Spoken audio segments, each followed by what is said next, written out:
Assalamualaikum warahmatullahi wabarakatuh. Innal hamdalillah nahmaduhu wa nasta'inuhu wa nastahdihi wa nastaghfiruh wa na'udzu billahi min shururi anfusina wa min sayyiati a'malina.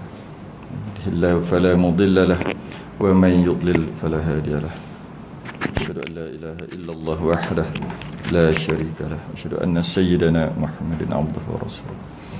Allahumma salli wa sallim wa barik ala sayyidina Muhammadin al-Fatihi lima ughliqa wal khatimi lima sabaqa nasir al-haqqi bil haqq wal hadi ila siratikal mustaqim sallallahu alaihi wa ala alihi wa ashabihi haqqa qadrihi miqdaril azim. Allahumma nawwir bil kitabi basari wa atliq bi lisani wa shrah bihi sadri wasta'mil bihi jasadi bihawlik quwwatika fa innahu la hawla wa la quwwata illa bik subhanaka لا علم لنا إلا ما علمتنا إنك أنت العليم الحكيم ولا حول ولا قوة إلا بالله العلي العظيم. أما بعد. Pertama sekali mari kita rafa'kan kesyukuran. Terima kasih kita kepada Allah Ta'ala. Alhamdulillah, Allah masih lagi membenarkan kita untuk salat secara berjemaah, untuk duduk dalam majlis ilmu setelah Allah bagi kita cuti lebih 100 hari, 120 hari apa. Maka Allah masih benarkan kita untuk duduk solat berjemaah, duduk dalam majlis ilmu.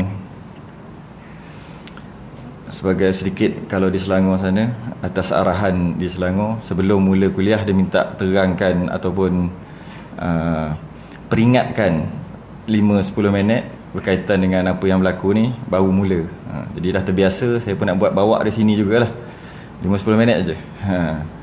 Iaitu kita telah mengalami satu keadaan yang tak pernah berlaku sebelum ni. Seumur hidup saya tak pernah berlaku. Mengajar pun tak boleh, belajar pun tak boleh. Tak pernah berlaku seumur hidup. Malah bukan hidup kita je, hidup orang-orang lain, datuk-datuk nenek kita pun tak pernah. Mereka sama ada kalau tak boleh mengajar, dia akan boleh belajar. Kalau tak boleh belajar, dia akan mengajar. Dia mesti salah satu. Tapi kali ni memang jam terus. Belajar pun tak boleh, mengajar pun tak boleh.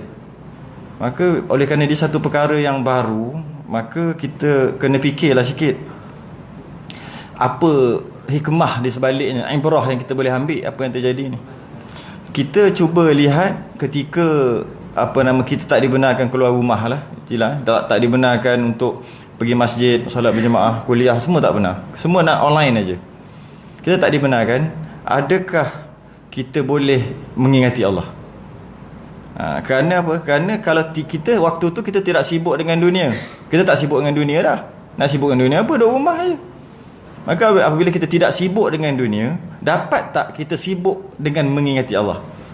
Kalaulah dalam keadaan kita tidak sibuk dengan dunia pun tak dapat ingat Allah, kalau sibuk dengan dunia sekarang ni dah mula sibuk dengan dunia, tak ada harapan lah.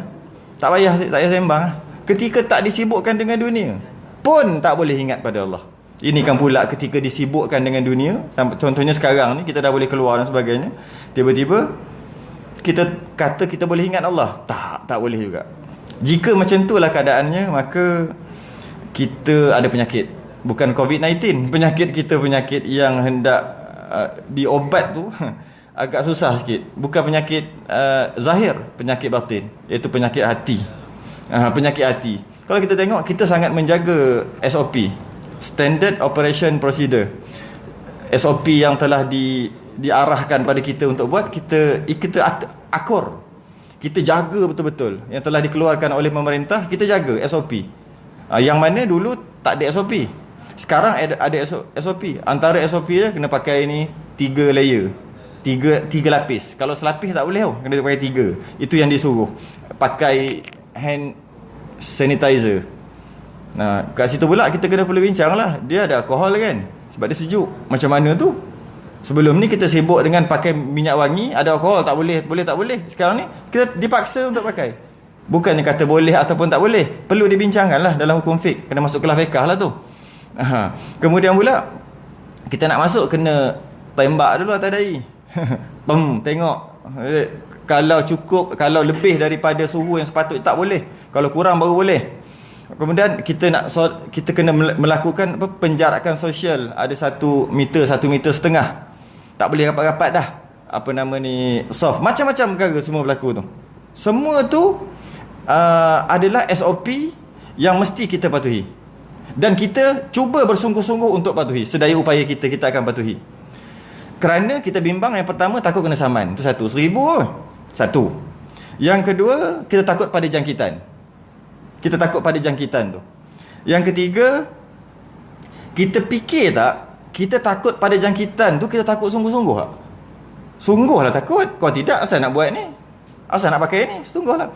Kita takut pada jangkitan, kita takut pada virus. Satu soalan. Kita pernah nampak virus tak? Virus tu, Corona 19 tadi.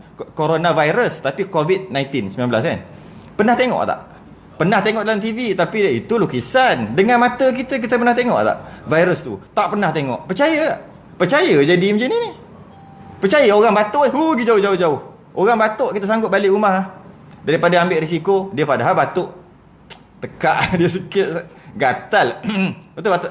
Kita terus tak apa, aku sanggup balik rumah. Tak nak tanggung risiko. Mana kita percaya? Soalannya, nampak tak? Tak pernah nampak. Percaya tak? Percaya. Berapa persen? 100%. 100% kita percaya. Soalan, siapa yang bagi tahu? Doktor ataupun sekumpulan doktor yang bagi tahu adanya satu makhluk Allah yang kecil namanya virus, coronavirus, COVID-19. Oh, kita pun percaya. Tak padahal kita pernah tengok. Dan apabila disebut oleh doktor, kita percaya terus. Sebab itu ahli, dia ahli. Habis cerita kat situ, stop. Sekarang kita cuba bawa kepada agama. Ada tak malaikat roket atid catit kiri kanan? Percaya ke tak? Pernah nampak ke tak? Sama macam virus tadi, tak pernah nampak pun. Kita percaya 100%. Adakah kita percaya 100% yang tulis kiri kanan ni? Kalau kita percaya 100%, ada tak maksiat agak-agak? Itu Allah suruh kita fikir sekejap. Dengan diberitahu oleh doktor orang biasa je, kita percaya kerana dia ahli, kita percaya sungguh-sungguh, kita ikut walaupun kita tak pernah tengok. Nabi SAW bukan manusia biasa, bagi tahu ada malaikat duk catit kiri kanan. Kita percaya. Adakah sama macam doktor cakap? Sepatutnya kita kena percaya Nabi lebih daripada doktor tu, dari segi berimannya kita dengan malaikat kiri kanan. Tapi adakah macam tu? Itu untuk kita fikir, muhasabah. Bukan nak tengok orang ni, tengok diri sendiri. Tengok orang tak guna, tengok orang semua salah. Tengok diri sendiri. Adakah kita percaya kepada malaikat roket atid kiri kanan duk tulis bila kita buat maksiat dia tulis, bila kita buat kebaikan dia tulis? Berapa persen kita percaya? Berapa kuat kita percaya? Mana lagi kuat dengan kita percaya dekat virus yang kita sama-sama tak pernah nampak? Sama-sama tak pernah nampak. Virus tak pernah nampak, malaikat pun tak pernah nampak. Malaikat pun ada orang cakap yang nama Nabi SAW, virus juga ada orang lain cakap yang nama doktor. Sama-sama. Tapi kebanyakan pada kita lebih percaya kepada doktor, orang biasa, dan dia bagi tahu benda tak nampak, kita pegang sungguh-sungguh. Dalam keadaan Nabi SAW cakap, kita pegang, kita kata kita beriman, betul, tapi sungguh-sungguh tak? Kalau sungguh-sungguh tak adalah berlaku rasuah. Tak adalah berlaku semua maksiat. Kita percaya sekadar percaya aja. Maka tingkatkan iman kita kat situ. Tu sikitlah. Sikit. Dan apa nama ni, sedikit pesanan. Saya pesan di sana 2-3 tempat. Saya nak pesan juga di sini. Kita apa nama ni, kadang-kadang kita tak tegur anak isteri kita dari segi aurat. Kadang-kadang kita tak tegur. Sedangkan kita tahu aurat ini, kita dapat pemahaman, kita dapat ibrah daripada apa yang berlaku. Kita tak tegur pun apa nama dari segi aurat. Mungkin pakai tudung, betul dah. Apa yang kebanyakan orang terlepas pandang, ini bukan cerita yang rambut berkarat tu, yang dedah aurat tu memang habis cerita dah tu. Ini yang tutup aurat tapi tak sempurna. Kebanyakan orang dia akan tinggal, dia akan tak berapa ambil berat ni. Apa nama ni? Nak cakap dagu, sini dagu, inilah bawah dagu. Ni. Lelaki tak ada masalah, perempuan ada masalah. Ketika kita ambil wuduk wajib basuh muka. Jika tak basuh muka, tak sah. Dan wajib basuh muka juga sempurna. Muka mesti semua kena. Apabila kita ambil wuduk, wajib tak kita basuh bawah ni? Tak wajib. Tapi kita akan basuh lebih. Itu tak apalah, ini masalah nak basuh lebih. Tapi dari segi kewajipan, kita tak wajib basuh sini ketika ambil wuduk. Sebab yang wajib basuh muka, dan ini bukan muka. Ini bukan muka. Jadi kita tak wajib basuh ketika ambil wuduk. Jika ini bukan muka, dengan maksud tak wajib basuh ketika wuduk, bila maknanya dia bukan muka. Bila dia bukan muka, kita kias dalam masalah aurat wajib tutup semua badan kecuali dua je boleh dedah, muka dan tangan. Ni muka tak? Tak, jadi kena tutup. Adakah tutup? Tak tutup. Berapa lama dah? Berpuluh tahun dah. Dah asatizah kita, ustaz, tok guru kita dah pesan banyak kali dah. Tutup ke? Pesan ke? Tak pesan-pesan. Kita tetap juga ambil leka perkara tu, maka Allah ajar kita satu perkara. Bukan sahaja perempuan kena tutup dagu, dengan jantan kena pakai purdah tutup. Fikir kalau fikir pelita bagi hati kita dapat sedar. Kalau kita tak fikir, macam tu juga.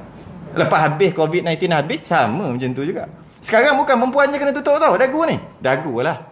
Bukan perempuan je kena pakai purdah, dengan lelaki-lelaki kena pakai purdah. Siap kalau tak pakai kena 1000 lagi.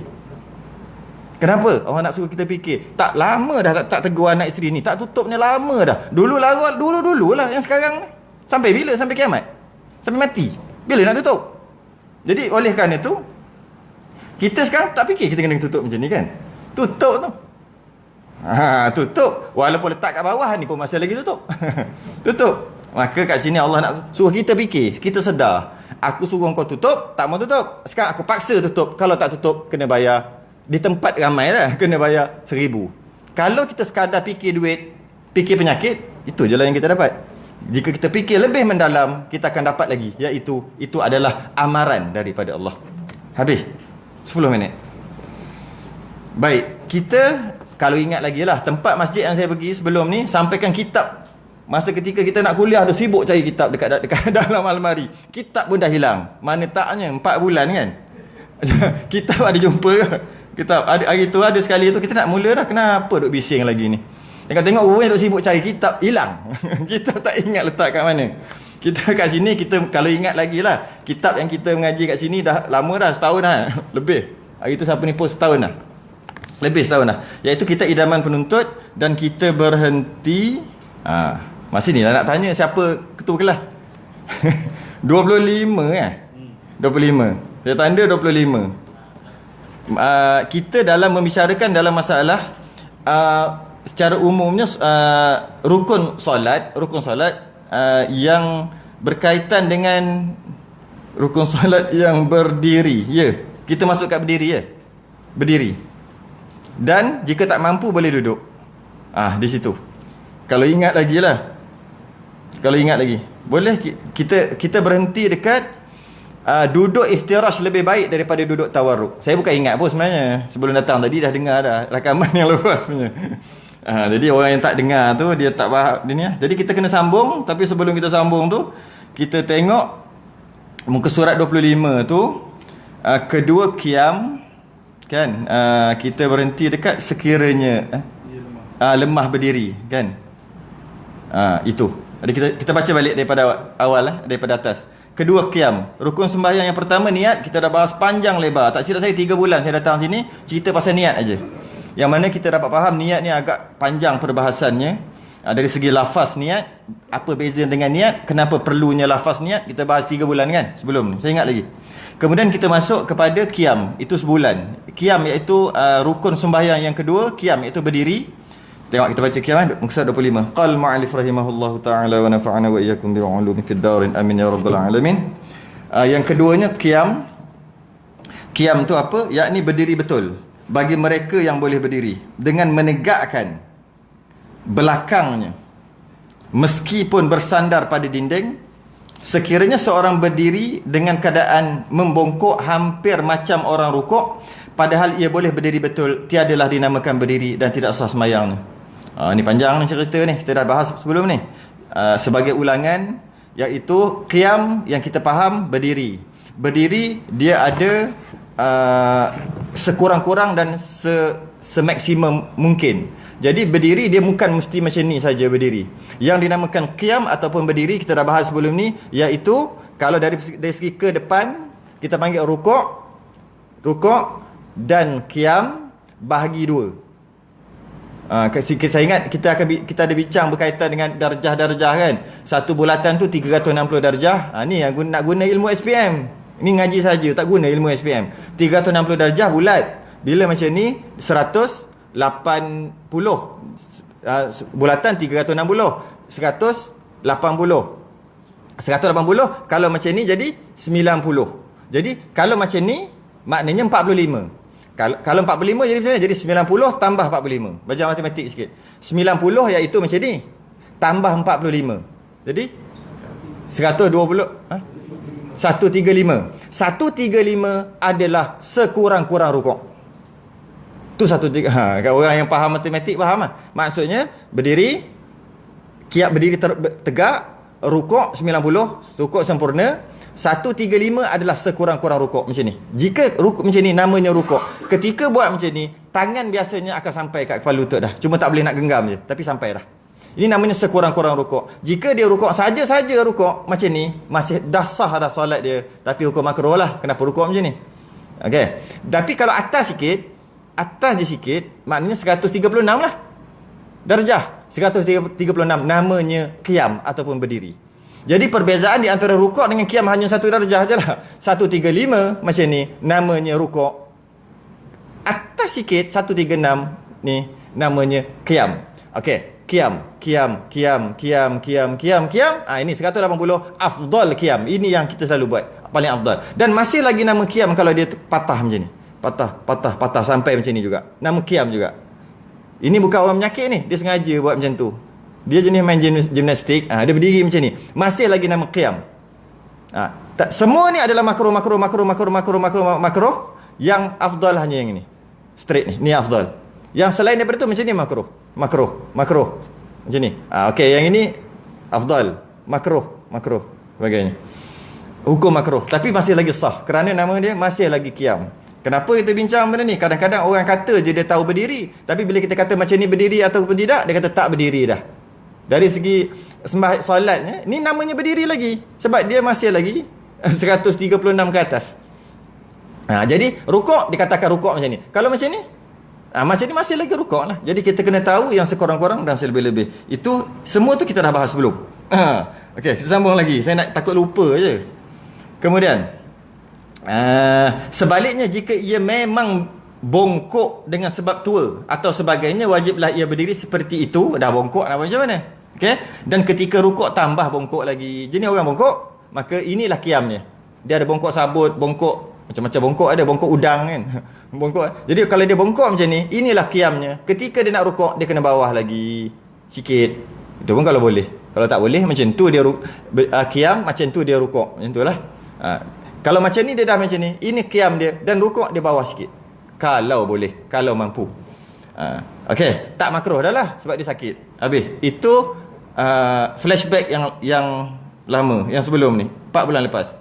Sekiranya ia lemah daripada berdiri, macam mana kalau tak boleh berdiri? Perbahasan ni sangat panjang, satu malam tak cukup, kita akan sambung lagi. Cuma yang mana sempat kita akan bahas dulu. Sebab dia ada kena-mengena dengan solat atas kursi. Dia ada kena-mengena dengan solat duduk. Kebanyakan orang solat duduk dia tak belajar pun. Dia hanya tengok orang. Tengok, solat duduk atas kursi. Okey, nanti bila aku sakit nanti, siap. Aku nak duduk atas kursi. Sakitlah dia, semayang atas kursi. Sedangkan nak buat kek pun kena belajar. Tiba-tiba nak semayang tak payah belajar, ikut aja. Cuba tengok orang buat kek. Kek pisang. Kek pisang lah yang simple. Cuba buat, jadi tak? Tak jadi kek, jadi kok. Tak jadi kek. Maknanya kena bagi tahu dia ada sukatan dia, dia ada kalau bahasa syaraknya, dia ada syarat dan rukun sah kek. Baru jadi kek, baru naik. Kena letak dia punya banyak mana telur merah boleh ke tidak, berapa banyak air, kena kacau berapa lama dan sebagainya. Gula garam kena letak banyak mana. Bukan boleh main tengok macam tu, tak jadi. Itu buat kek untuk makan, untuk ibadah sepatutnya lebih-lebih lagi. Maka oleh kerana ia ada satu perkara yang dah jadi fenomena dekat negara kita, kita akan bahas panjang sikitlah. Sekiranya ia lemah daripada berdiri, maksudnya dia tak boleh berdiri dalam kurungan tu, hendaklah ia semayang duduk. Bagaimana cara yang boleh duduk dia tu? Bila tak boleh berdiri, dia boleh duduk. Itu secara umum. Ada beberapa perkara yang kita dah bincang sebelum ni, saya tak ulang balik, iaitu apakah maksud tidak boleh berdiri ataupun tidak mampu berdiri ataupun lemah daripada berdiri. Imam Rafi'i mengatakan ada 7. Tengok rakaman yang lepas, bulan 3 itu. Panjang sangat dalam masalah tu. Jadi apa maksud? Boleh ke? Allah, pening kepala, Boleh tak semayang duduk? Batuk lah, boleh tak semayang duduk? Sakit? Uzur. Sakit perut, cirit-berit, boleh tak semayang duduk? Kita akan kata, sakit perut sikit aja. Kita akan cakap, batuk dekat tekak, apa kena-mengena dengan kaki? Kan kita akan cakap macam tu. Demam sikit boleh lagi berdiri. Demam yang terhoyang-hayang yang tak boleh berdiri. Jadi dia ada tahap tertentu yang kita dah bincang sebelum ni lah. Saya cuma ulang takut lupa je. Jadi kita tak boleh suka-suka kata aku tak mampu berdiri, aku nak duduk. Tak boleh. Semayang. Aku tak mampu semayang berdiri, aku nak semayang duduk. Tak boleh. Tak boleh kita sesuka hati kita kata tak mampu. Sebab dia ada maksud tak mampu. Kadang-kadang walaupun dia pergi main golf, saya guna contoh yang sama nak bagi ingat balik. Ingat tak? Walaupun kita pergi main golf, balik-balik main golf tu. Berapa lubang tak tahulah. Semayang tiba-tiba duduk. Kemungkinan semayangnya sah. Tapi kita akan kata, apa ni? Tadi main golf, nampak duk berlari. Semayang duduk. Orang yang datang bulan 3 gitu je faham apa cerita kan. Antaranya air najisnya keluar. Dia jenis tak boleh tahan air kencing. Jika dia bergerak, air kencing tu keluar. Memanglah boleh jogging, habislah basah. Ingat peluh rupanya air kencing. Tapi bila nak semayang, jika dia duduk diam, takkan keluar air kencing. Jika dia berdiri, dia rukuk, dia sujud, keluar air kencing. Sikit-sikit lah. Bukan keluar banyak, keluar sikit. Maka batal lah wuduk dia. Jadi oleh kerana dengan sebab gerakan dia tadi menyebabkan air kencing keluar, dia boleh, malah wajib dia semayang duduk. Kerana dengan dia semayang duduk, tak keluar hadas. Padahal dia baru lepas naik motor, dia baru lepas main golf, baru lepas jogging. Kita akan kata kat dia apa? Tengok semayang atas kursi, tapi tadi bawa balik jogging. Nampak? Itu baru sikit. Kita bahas sebelum ni banyak. Jadi ada orang yang berminat dengan rakaman yang bulan 3 ada dalam muzakarah, dalam apa? Sini punya MSAA punya Facebook. Saya cuma nak lalukan sekali aja. Baik. Jadi oleh kerana tak mampu berdiri, dia boleh duduk. Tak mampu berdiri, dia boleh duduk. Okey, duduk banyak cara. Ni untuk pelajaran malam ni. Duduk banyak cara. Duduk iftirash lebih baik daripada duduk tawarruk. Tu dalam kitab kita tulis. Secara ringkas aja. Duduk iftirash lebih baik daripada duduk tawarruk. Duduk ada banyak jenis. Duduk ni ada banyak jenis. Sekarang apa maksud duduk? Duduk adalah punggung kena bumi, punggung di atas bumi, ataupun punggung di atas sesuatu tu atas bumi. Tu adalah duduk. Jadi yang kita duduk bersila namanya duduk. Sebut daripada awal. Yang pertama, istilah duduk dia panggil iftirash. Iftirash ni satu duduk macam tahiyat awal. Ada jenis duduk namanya tarabbu', iaitu duduk bersila. Tarabbu'. Ada satu lagi namanya tawarruk, iaitu duduk bagi mengiringi salam. Jadi kadang-kadang orang salah faham juga. Tawarruk adalah duduk mengiringi salam. Tawarruk ni kalau iftirash, kaki macam ni, punggung duduk atas ni, kaki kanan naik atas. Itu namanya iftirash. Tawarruk sama juga macam ni, cuma kaki yang ni tembus kot ni. Yang biasa kita buat tahiyat akhir itulah. Nama duduk tu adalah tawarruk, nama duduk tu. Apakah maksud tawarruk? Tawarruk adalah satu duduk yang selepas duduk tu salam. Itu adalah ta'rif yang tepat. Bukannya duduk tahiyat akhir, bukan. Itu sekadar nak sebut aja, sekadar nak mudah nak cakap je. Tawarruk adalah duduk bagi mengiringi salam. Duduk tawarruk, lepas tu habis tu salam. Bukan duduk tahiyat akhir. Kenapa saya sebut macam ni? Kerana ada keadaan setelah tak baca tahiyat akhir tak salam. Ada. Okey, kita tengok apakah duduk tawarruk, iaitu duduk bagi mengiringi salam. Lepas duduk tu salam. Kita tengok yang pertama, sujud syukur. Sujud syukur ada apa-apa yang kita nak syukurkan. Allahu akbar, sujud. Duduk tu, lepas duduk tu apa? Salam kan? Maka duduknya tawarruk. Tak ada tahiyat. At-tahiyat mana ada? Syukur mana ada? At-tahiyatul mubarakatus salawatut thayyibatu lillah, mana ada? Tapi duduk cara macam mana? Tawarruk. Kerana duduk itu adalah duduk bagi mengiringi salam. Macam tu juga sujud tilawah di luar sembahyang lah. Yang kita baca biasa surah sajadah dalam sembahyang subuh tu kan, Jumaat tu. Yang ni yang di luar, ada 14 tempat. Tempat yang apabila kita baca ayat Quran tu yang ada tanda masjid, ataupun kita dengar orang lain baca di luar sembahyang, kita sunat juga sujud tilawah namanya. Bukan sujud sajadah, sujud tilawah. Sujud sajadah tak ada. Yang ada surah sajadah, yang ada ayat sajadah. Bila kita membaca ayat sajadah, kita sujud tilawah namanya. Tilawah Al-Quran. Tilawah ni apa? Mengalunkan ayat-ayat Quran kan? Tilawah, membaca. Jadi sujud tilawah, sujud kerana bacaan. Bukan sujud sajadah. Tapi sekadar istilah guna je lah kalau nak guna. Simple aja tu. Jadi kita terdengar ayat-ayat yang ada tanda masjid tu. Ayat sajadah. Maka kita sunat untuk sujud tilawah. Ketika sujud tilawah, dia tak boleh main sujud macam tu je pada mazhab Syafi'i.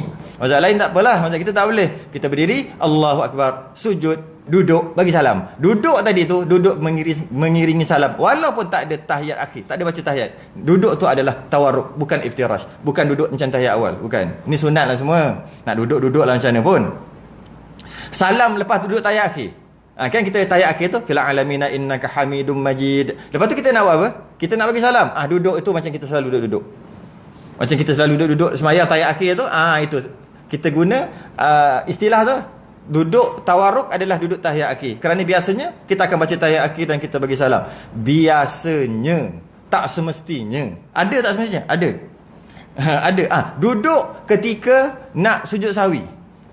Orang ramai yang tak faham juga. Apabila dia nak sujud sahwi atas tinggal kunut ke tahiyat awal ke atau apa-apa kesalahan yang dia buat, dia meninggalkan sunat abad, dia sunatkan sujud sahwi. Sebelum dia sujud sahwi tu dia kena tahiyat. Dia kena baca dulu. Baca at-tahiyatul mubah dulu. Dia nak baca tu duduk macam mana? Dia kena duduk. Senang aja. Dah faham dah, senang aja. Duduk tawarruk mesti tak. Sebab lepas dia baca fil alamina innaka hamidum majid, dia nak sujud.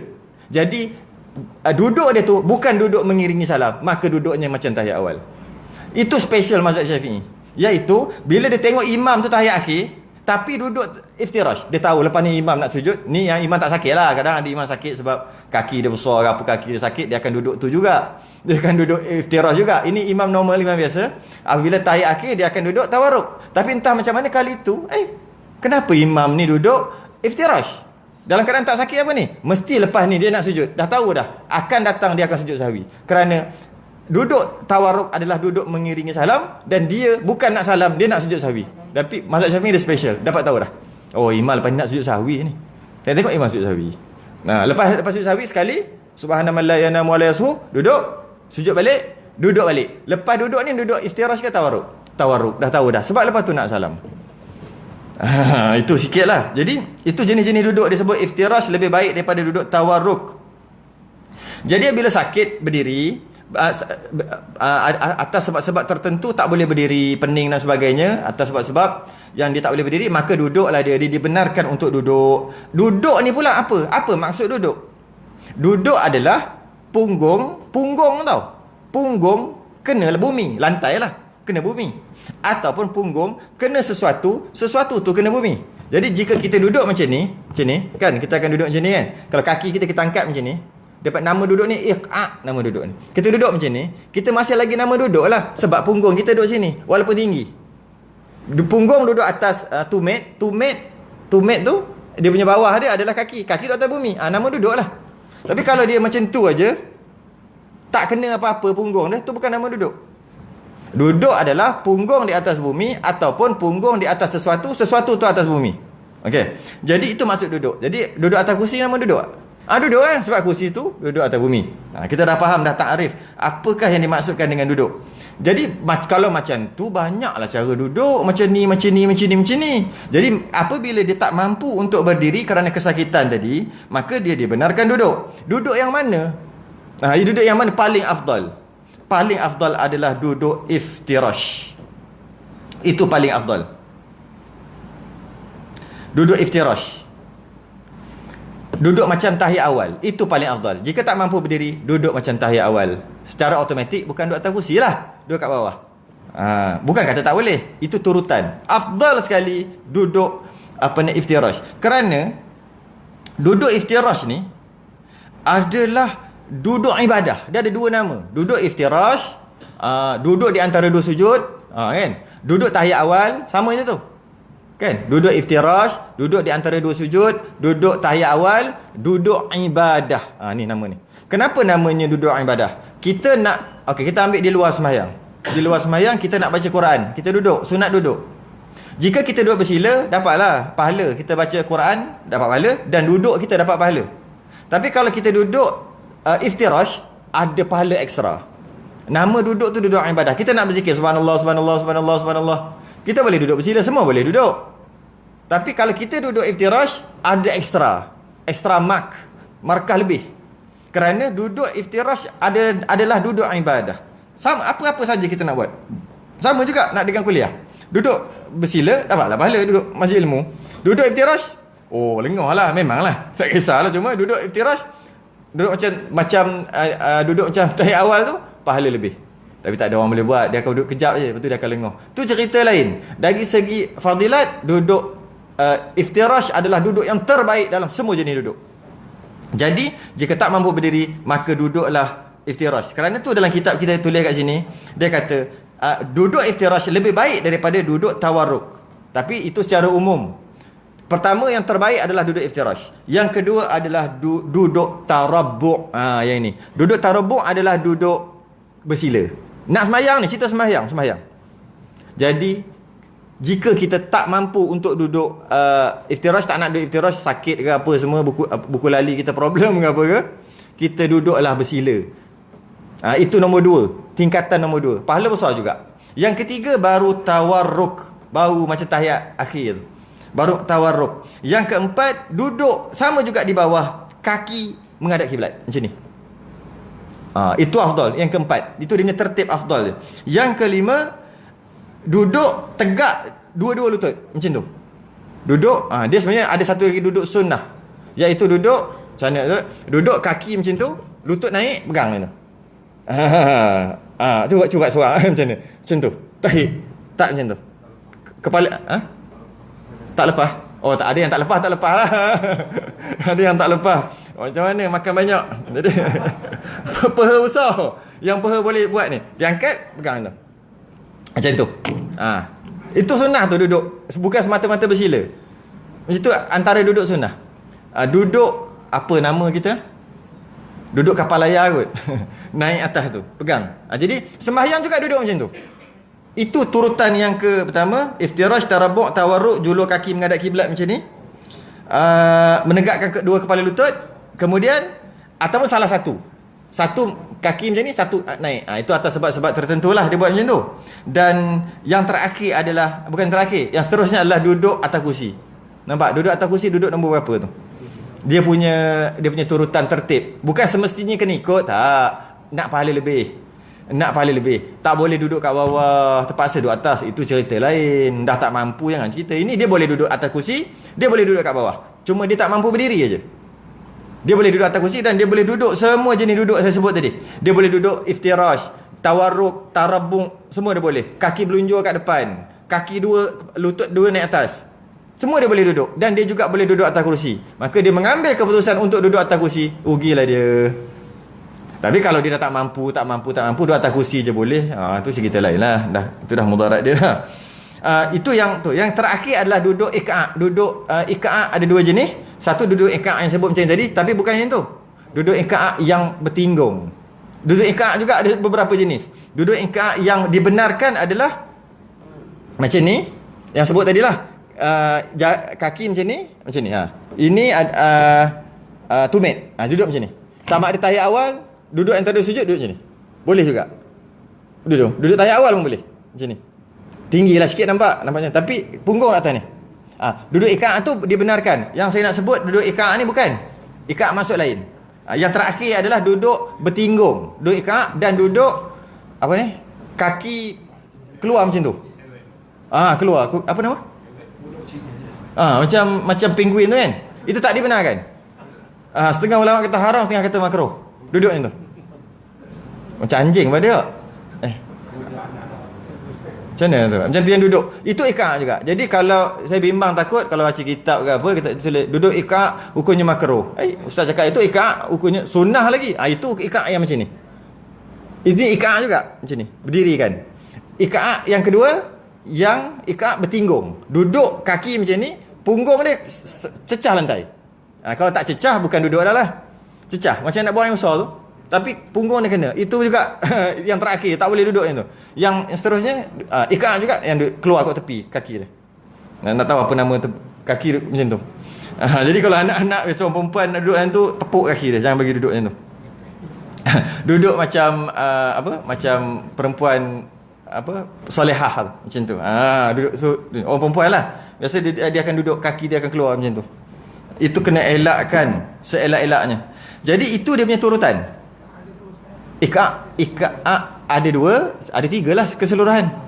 Satu iqa' yang dibenarkan, yang tak dibenarkan ada dua pula. Satu bertinggung, yang punggung sampai ke bumi. Satu lagi duduk semua ke bawah, pahanya pun ke depan, cuma dia keluar kat tepi. Kan? Pernah tengok kan? Yang itu iqa' juga. Itu iqa' juga. Jadi kadang-kadang, macam mana saya bahas panjang dalam bab ni? Sebab kami dulu tersilap dulu. Bila kami mengaji dulu, iqa' ni, saya tanya Tok Guru, rupanya iqa' tu masuk lain. Iqa' ada banyak jenis. Kenapa Nabi kata kenapa dalam mazhab Syafi'i ketika tahiyat awal boleh duduk iqa'? Dibenarkan duduk iftirash, itu yang afdal. Dia boleh tawarruk juga, dan dibenarkan iqa'. Iqa' kita tahu tak boleh. Rupanya iqa' yang boleh, yang macam ni. Iqa' juga namanya.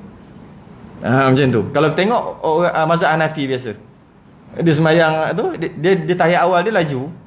Tahiyat awal dia pendek je. Tahiyat awal dia ambil daripada Ibnu Mas'ud tak silap. Tahiyat awal kita daripada Ibnu Abbas.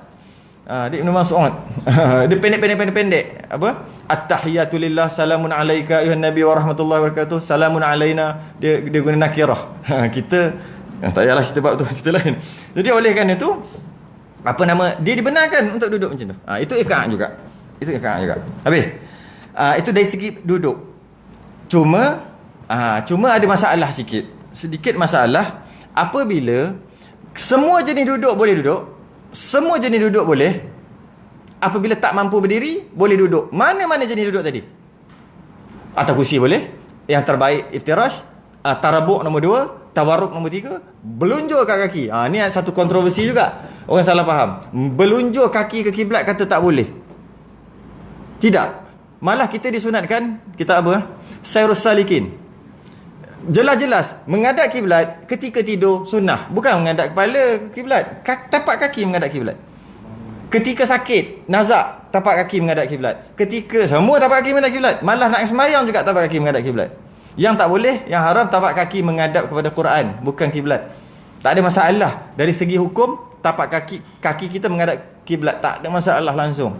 Dari segi adab pun tak ada masalah. Cuma dalam banyak-banyak arah, kita boleh arah sana, kenapa arah kiblat? Tu je lah.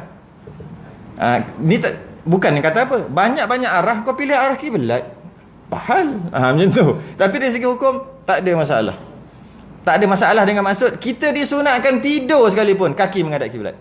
Antara pahala free yang orang tak buat. Kita nak berzikir, Allah letih, subhanallah 70,000 kali agak boleh? La ilaha illallah 70,000 kali. Lama. Nak tak free punya pahala free? Simpan janggut. Dia ilmu sunnah. Setiap saat tring. Pakai kepiah. Setiap kali pakai kepiah. Itu yang boleh buat. Antaranya tidur. Ketika tidur, hari-hari tidur 8 jam sehari. Kaki mendak gila. 8 jam dapat pahala. Setiap tring tu apa? Pahala lah tu. Dapat pahala, tidur dapat pahala. Rugi. Simpan janggut sama juga. Tak payah panjang, janji ada. Jangan cukup aja. Pahala. Free. Nak agak la ilaha illallah, subhanallah 3 kali lepas sembahyang boleh letih. Tiga pun macam tak larat. Tiba dapat pahala free, tak nak. Jadi senang. Balik ni ambil katil, pusing katil, menghadap terus. Jadi bila yelah, kena tengok juga bilik lah. Bilik 10 kali 10, pusing macam tu habis. Jadi kena tengok juga. Free, pahala percuma. Tidur dapat pahala. Tidur tu kata kerajaan Allah ni kerajaan kaya. Kita kan banyak keluar kan, kita dengan COVID-19 apa semua, kerajaan kita semua dah memang dah kurang duit dah. Makin kurang, belanja makin kurang. Kerajaan Allah tidak. Belanja banyak, tak pernah kurang perbendaharaan Allah. Tu beza kerajaan langit dengan kerajaan bumi. Kerajaan langit Allah lah, bukan kerajaan langit Yapin. Itu lain. Jadi semayang straight boleh, kaki menghadap ke depan. Cuma sedikit kau apa dah? Jarang tengok jam ketika kuliah. Sekarang asyik-asyik kena tengok SOP kan. Allah, ni? Cuma kita jangan lupa, kita tak mampu berdiri, maka dibenarkan duduk. Tak mampu berdiri, benarkan duduk. Bila tak mampu berdiri, dibenarkan duduk. Mana-mana jenis duduk, jangan lupa pada rukuk dan sujud. Lebih-lebih lagi sujud. Bila tak boleh berdiri, sujud tak ada kena-mengena dengan berdiri. Apabila dia mengambil keputusan untuk sebab tak boleh berdiri, dia duduk. Kan? Tak boleh berdiri, duduk. Dan duduk ada 7 jenis. Okey, ada duduk yang bila dia duduk, dia boleh sujud. Sebab cerita ni dia bukan tak mampu sujud, dia tak mampu berdiri. Berbeza dengan orang tak mampu berdiri dengan tak mampu sujud. Ini cerita lain. Kita nak cerita dia tak mampu berdiri. Dia boleh sujud lah sebab namanya dia tak mampu berdiri. Okey. Bila dia tak mampu berdiri, dia dibenarkan duduk. Bila dia dibenarkan duduk, dia boleh pilih 7 jenis duduk.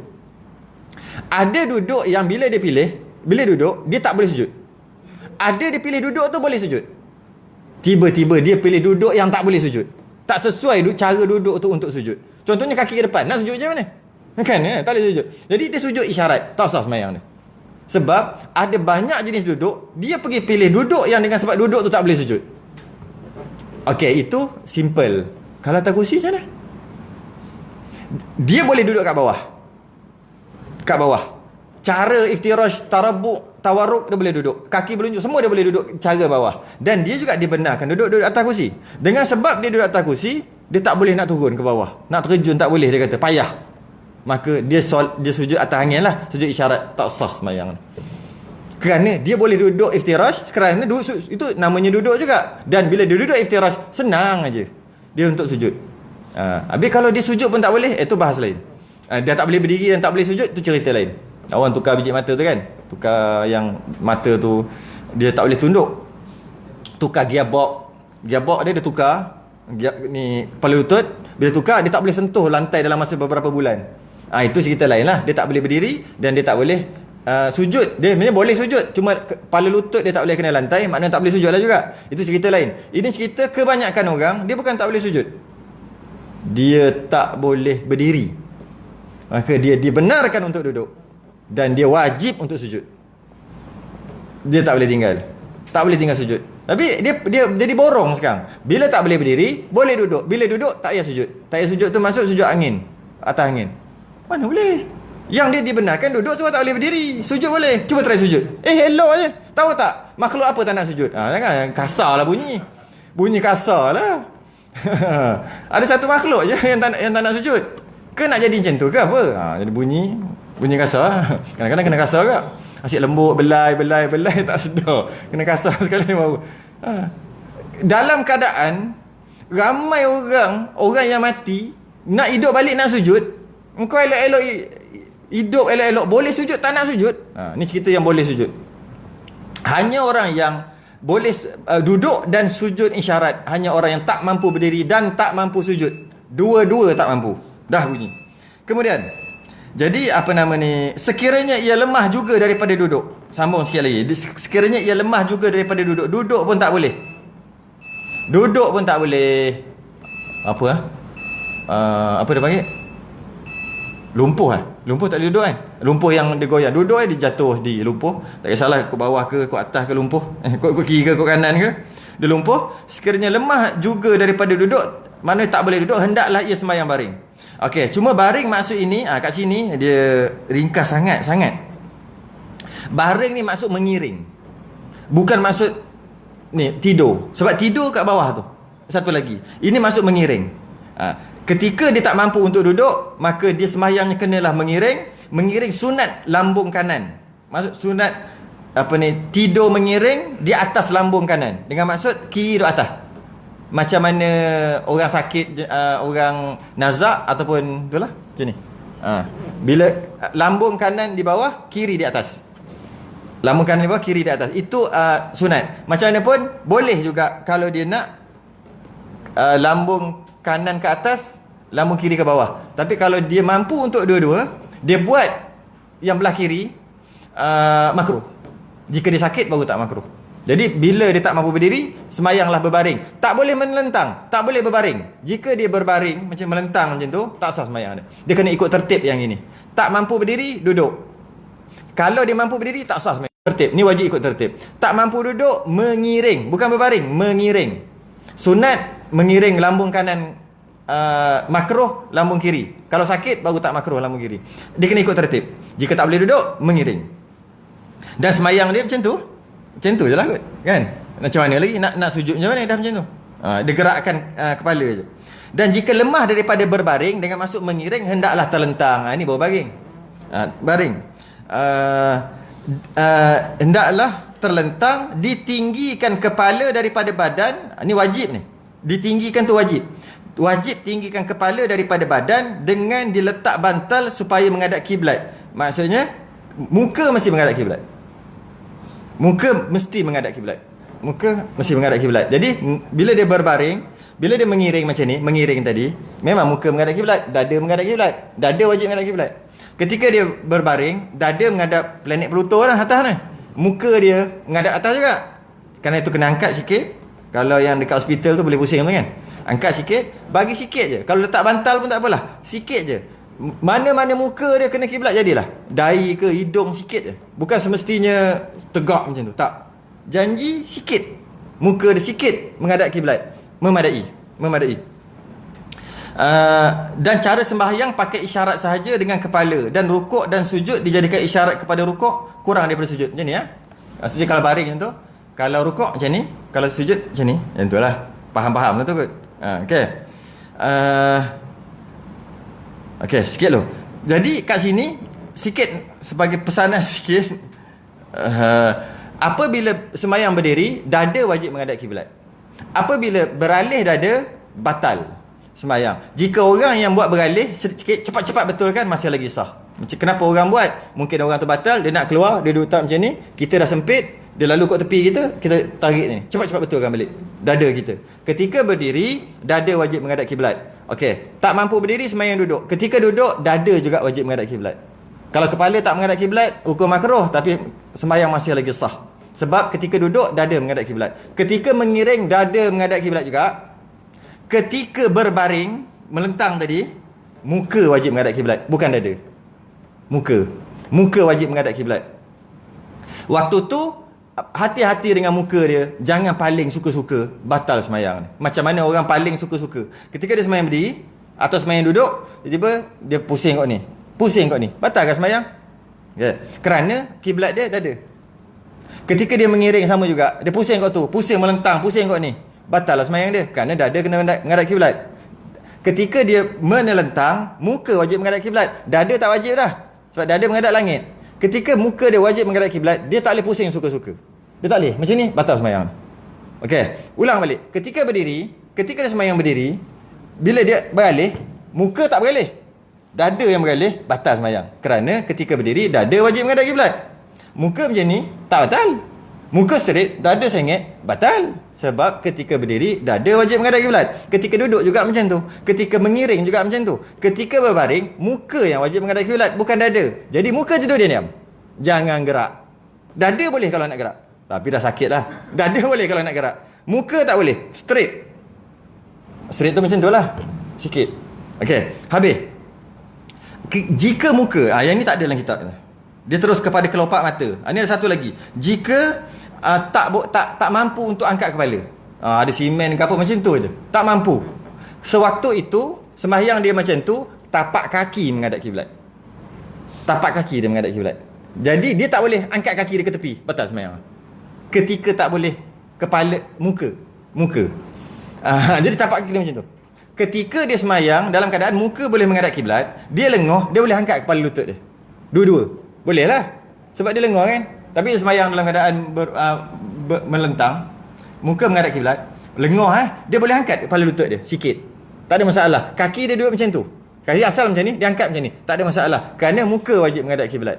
Tapi ketika muka tak boleh menghadap kiblat, kaki, tapak kaki dia wajib menghadap kiblat, bertukar ke tapak kaki, dia tak boleh angkat, dia angkat batal. Jadi ulang balik. Ketika berdiri, dada wajib menghadap kiblat. Ketika duduk, dada wajib menghadap kiblat. Ketika mengiring, dada wajib menghadap kiblat. Ketika menelentang, muka wajib menghadap kiblat. Muka tak mampu menghadap kiblat, tapak kaki menghadap kiblat. Dan semua kiblat tadi, semua tempat kiblat tadi tak boleh gerak, tak boleh dibergerakkan. Jadi kita dapat faham, ketika muka wajib menghadap kiblat, bagi salam tak boleh paling. Nanti silap-silap boleh batal. Kan? Assalamualaikum batal. Tapi assalamualaikum Tak batal lah sebab Assalamualaikum dah keluar semayang. Jadi hati-hati kat situ lah. Ketika duduk yang tu, Assalamualaikum warahmatullahi, tak batal lah. Tapi Assalamualaikum warahmatullahi batal. Kerana muka dia wajib menghadap kiblat, dia pergi baling. Tapi ketika dia tak mampu muka dia untuk menghadap kiblat, tapak kaki dia menggantikan muka tadi, ketika tu Assalamualaikum, tak ada masalah dah. Tak payah risau dah. Sebab kaki yang kena jaga. Okey, tak boleh. Sikit lagi. Jika tidak boleh juga, hendaklah pakai isyarat kelopak matanya. Kelopak mata, ketika itu tidak ada beza di antara isyarat rukuk dengan isyarat sujud kepada sujud, dan jika tidak boleh juga, wajib dilakukan segala perbuatan dan bacaan sembahyang di dalam hatinya. Jika tak boleh juga, teruk sangat sakit dah ni. Teruk sangat sakit. Sampai kan tak boleh nak gerak, tak boleh, semua tak boleh dah. Maka sembahyang dengan kelopak mata. Dan dia bagi tahu kat sini, sujud dengan rukuk dengan sujud tak ada beza. Dengan maksud ketika macam mana? Ni okey, berdiri, qiyam. Qiyam baca. Jika dia mulut dia masih lagi boleh gerak, dia wajib baca sebiji-sebiji rukun qauli, wajib dengar. Jika boleh lah. Kalau tak boleh, baca dalam hati. Selagi dia ada akal. Berdiri, rukuk, i'tidal, sujud. Macam tu lah. Duduk antara sujud, qiyam. Lepas tu baca Fatihah habis, rukuk, tutup habis ni. Bukan rukuk macam ni, sujud yang tak payah. Dah sakit dah main separuh-separuh. Sebab tu dia kata tak ada beza tu kalau baca tu. Tidak ada beza ni isyarat rukuk dan isyarat sujud. Yang kedua. Lepas tu sujud rakaat kedua. Duduk antara sujud tahiyat awal, at-tahiyat macam-macam. Lepas tu terus bangun terus macam tu je. Fatihah, rukuk, i'tidal, sujud, duduk antara sujud. Macam tu. Habis. Orang yang mengerjakan sembahyang bagaimana yang tersebut ini, cerita sembahyang tadi ni, tidak wajib qada. Sama ada berdiri, duduk, semua tu lah, mengiring, baring, tak wajib qada apabila ia baik dari sakitnya kelak. Kita dapat faham kat sini, namanya solat ni bukan solat hormat waktu lah. Solat hormat waktu, solat yang wajib diqada nanti. Ini bukan, solatnya sah, tak perlu qada. Pendeknya, hukum wajib sembahyang atas seorang itu tidak gugur selagi ingatannya masih baik. Dalam banyak perkara, puasa dan sebagainya, zakat, ada je untuk untuk kita dibenarkan untuk tak buat. Puasa tak boleh buat, terlalu uzur, sakit, tak ada harapan sembuh dan sebagainya, tak payah puasa, fidyah saja. Ada je keluar, jalan keluar. Sembahyang tak ada. Wajib selagi ada kesedaran, tak boleh tinggal sembahyang. Ada akal, tak boleh. Kalau tak nak sembahyang, tak wajib sembahyang, hanya satu je, hilang akal, gila, baru tak ada kewajipan. Selagi ada akal, wajib sembahyang, sama ada cara berdiri, duduk, mengiring, berbaring, sampaikan dengan kelopak mata. Akhir sekali kelopak mata pun tak boleh, dengan hati je dia sembahyang. Dia ingat je tu. Selagi dia ada akal, dia wajib sembahyang. Tak nak sembahyang, hilang akal. Mungkin yang tak sembahyang tu semuanya hilang akal agaknya. Husnuzan. Ramai tak sembahyang, husnuzan, hilang akal lah semua tu. Habis. Ketiga, takbiratul ihram, yakni mengucap Allahu Akbar. Allah Maha Besar. Seterusnya boleh dipahami, InsyaAllah, kalau tak ada gelombang yang kedua. InsyaAllah tak ada gelombang kedua. Kalau ada gelombang kedua, cerita lain lah pula. Tangguh dulu. Malam ni ada macam biasa. Malam ni saya satu malam je untuk bulan ni. Malam ni 10 sampai 11.30 kitab Kifayatul Muhtadi. Boleh datang 10 lebih sikit kot, 10 suku kot, sampai ke 12. Malam ni biasanya 6 hari kan, tak ada. Kali ni malam ni je. Esok balik lah. Wallahu alam. Kita sudah dengan tasbih kafarah. Subhanakallah wa hamdika, asyhadu an la ilaha illa anta, astaghfiruka wa atubu ilaik. Satu lagi untuk pagi esok, pukul berapa? Lupa semua. Pukul apa? 9.30? 10? Kuliah 9.30? 9.30 kuliah muslimat. Suruhlah datang anak perempuan, isteri, datang untuk ngaji bab haid, nifas dan istihadah esok di sini juga.